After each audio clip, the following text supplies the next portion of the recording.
Assalamualaikum warahmatullahi wabarakatuh. Saya Andres Indriani, NIM 202470840660.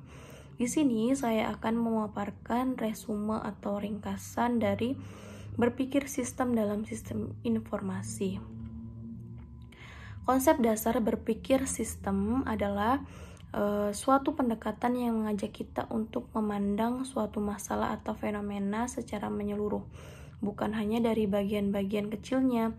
Konsep ini menekankan pada interkoneksi dan interdependensi agar antar elemen dalam suatu sistem serta bagaimana perubahan pada satu bagian dapat memengaruhi bagian-bagian lainnya. Atau dengan kata lain, sistem juga dapat diartikan sebagai kumpulan-kumpulan dari elemen-elemen yang saling berhubungan dan berinteraksi untuk mencapai tujuan bersama. Menerapkan berpikir sistem dalam kehidupan sehari-hari maupun dalam berbagai bidang seperti bidang bisnis, manajemen, dan ilmu pengetahuan memiliki banyak manfaat. Antara lain, pemahaman yang lebih mendalam untuk melihat masalah secara lebih komprehensif dan memahami akar penyebabnya. Yang kedua, pengambilan keputusan yang lebih berguna.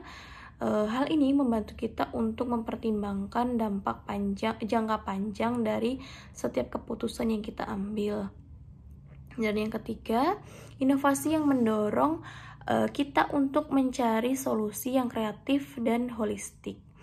Dan yang keempat, efisiensi yang membantu kita untuk mengoptimalkan penggunaan sumber daya.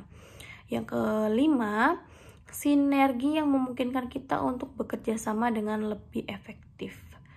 Contoh dari penerapan berpikir sistem dapat diterapkan dalam berbagai konteks, misalnya dalam konteks lingkungan, bisnis, kesehatan, dan sosial. Prinsip-prinsip berpikir sistem. Prinsip-prinsip inilah yang menjadi landasan dalam berpikir sistem. Yang pertama adalah keterhubungan, yang artinya semua elemen saling terkait. Dan yang kedua, keseluruhan. Dalam keseluruhan ini artinya sistem lebih dari sekedar jumlah bagiannya.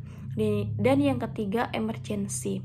Emergensi ini diartikan sebagai interaksi kompleks antar elemen-elemen dalam suatu sistem dapat menghasilkan sifat-sifat baru yang tidak dimiliki oleh elemen individu lain. Dan yang keempat, umpan balik, yang artinya proses yang berkelanjutan untuk menghasilkan output dari suatu proses menjadi input. Dan yang kelima, dinamika. Sistem terus berubah, yang artinya sistem itu sendiri tidak statis, tetapi terus berubah seiring waktu. Dan yang keenam, batasan sistem. Batasan sistem ini sendiri artinya adalah batas atau garis pemisah yang membedakan suatu sistem dari lingkungannya. Dan yang ketujuh, tujuan sistem. Tujuan sistem itu sendiri adalah hasil atau kondisi yang ingin dicapai oleh sistem tersebut. Manfaat-manfaat dalam menerapkan prinsip-prinsip berpikir sistem. Manfaat menerapkan prinsip-prinsip berpikir sistem sangat beragam. Pertama, prinsip ini memberikan pemahaman yang lebih mendalam dengan memungkinkan kita melihat masalah yang lebih komprehensif. Yang kedua, berpikir sistem mendukung pengambilan keputusan yang lebih baik untuk mempertimbangkan dampak jangka panjang dari setiap pengambilan keputusan.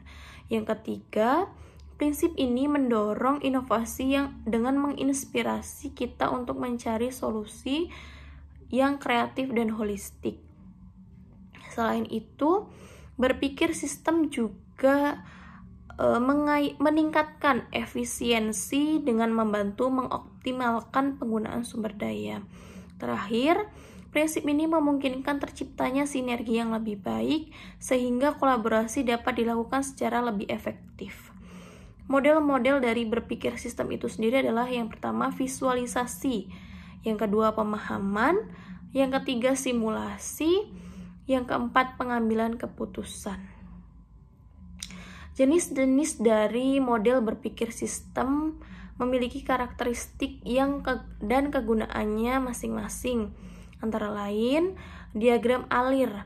Model ini menggambarkan urutan langkah-langkah dalam suatu proses. Yang kedua, diagram sebab dan akibat. Model ini menunjukkan hubungan sebab dan akibat antara suatu masalah dan faktor-faktor yang mempengaruhinya. Yang ketiga, peta pikiran atau mind map. Model ini menyajikan visualisasi hubungan pengorganisasian pemikiran. Dan yang keempat adalah model dinamis.